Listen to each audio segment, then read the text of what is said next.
Kelihatannya sih cuma tumpukan sampah plastik. Tapi ini sebenarnya mesin duit. Omsetnya bisa sampai 1,2 miliar rupiah dalam sebulan. Kalau untuk bulan kemarin memang omset kita sampai 1,2-an.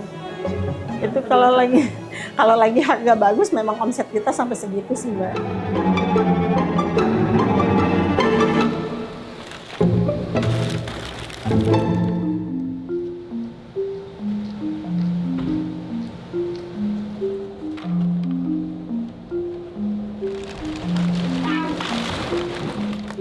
Sejak 2013, Koperasi Pemulung Berdaya Tangerang Selatan dikelola bersama dan menjadi sandaran ekonomi bagi ribuan orang dari 4.000 pemulung hingga ratusan pengepul di Jabodetabek.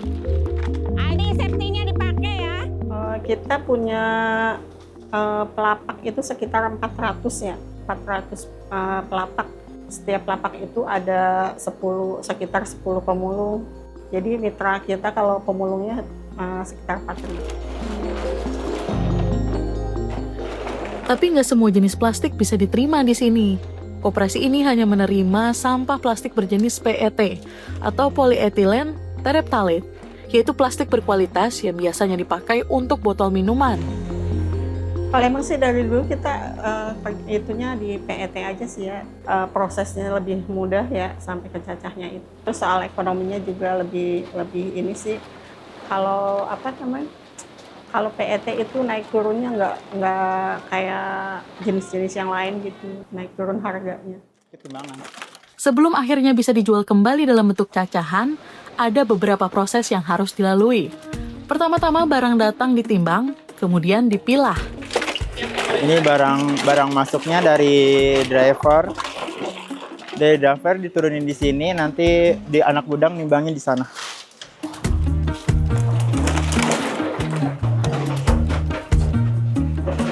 Proses pemilahannya di sini ada banyak jenisnya Kak, kayak botol yang tebal itu dipisahin ke sini. Di sini ada warna biru sama hijau, kerokan sama botol yang tebal-tebal gitu kan, masih ada kemasannya ya.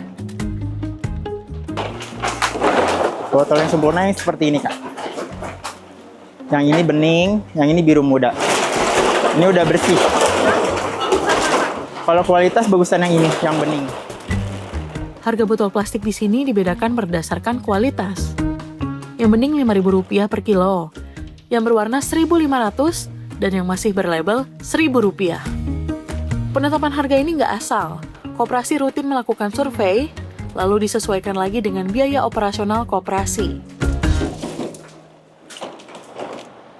Setelah botol-botol ini dipilah, yang kualitasnya baik akan lanjut ke proses penggilingan atau pencacahan. Ini proses siap digiling ya. Nanti dari conveyor ini turunnya ke mesin cacah. Dan ini dia proses akhirnya. Botol-botol plastik PET itu dicuci bersih lalu dicacah kasar. Ini nanti habis dari cacahan, kita ke bak cuci 1, cuci 2, kemudian kita ada pengering, boiler, kemudian setelah itu kita timbang, kemudian kita packing. Setiap packingan itu 25 kilo.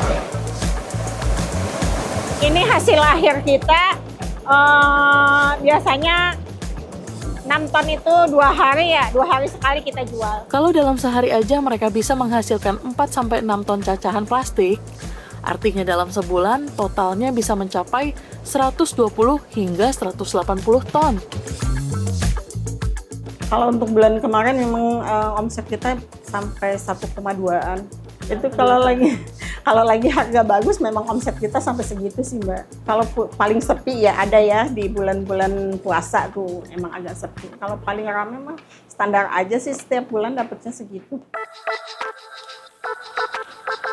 Dari total 400 mitra, separuhnya adalah pengepul besar yang sekali kirim bisa sampai 1 truk sekitar 500-700 kg. Sisanya lagi pengepul kecil yang biasanya setor 1-2 kuintal sekali kirim. Biasanya kalau kelapak besar itu seminggu bisa 3-4 kali. Dengan kuantiti sekali kirim itu bisa 5-7 kintal.